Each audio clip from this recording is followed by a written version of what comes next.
Now, I know it sounds mean, especially because she's my mother, but I really do love to embarrass her in public. And before you think I'm just preying on some sad old woman who can barely change her own diapers, you should know that my mom she's not that old. Here's the thing. My mom made sure that my younger years were absolutely packed with embarrassing experiences that I would remember for the rest of my life. So, until I feel like we are even Steven for all those delightful contributions she made to my childhood, she will never be safe in public if I'm in the vicinity. Listen, take this one for instance. Back when I was in the 4th grade, I got called to the principal's office one day. Miss Arthur was her name.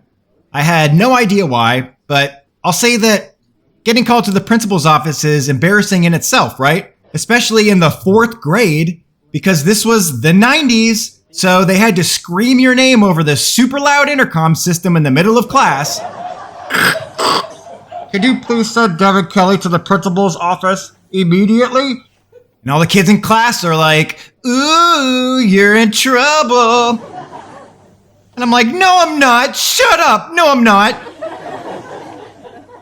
So, as ordered, I march on down to Miss Arthur's office, and I sit down. She says, Mr. Kelley, you're here because somebody took the disciplinary book from your classroom and disposed of it in the creek behind the school. And I believe that person was you. For context, there was a book we had to sign whenever we got into trouble, and if you signed it enough times, you didn't get to go to recess. I said, Miss Arthur, I'm hurt that you would think that I would do such a thing. Do you really think that recess is that important to me? She says, well, someone came forward and said they saw you do it. And they told us exactly where it happened. And then she reaches into one of her drawers and pulls out a very wet and disgusting disciplinary book and slams it onto the desk. And sure enough, she says, it was right where this person told us it would be. What do you have to say for yourself, Mr. Kelley? I said, Miss Arthur, there must be some kind of confusion here.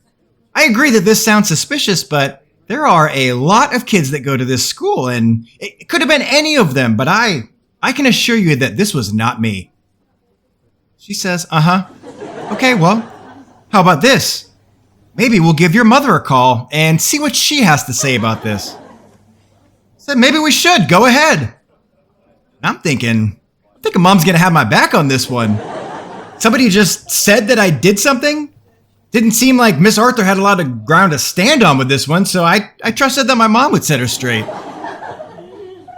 So she calls up mom, and while she's chatting to her, just kind of sitting there thinking, man, how could someone have seen me do it?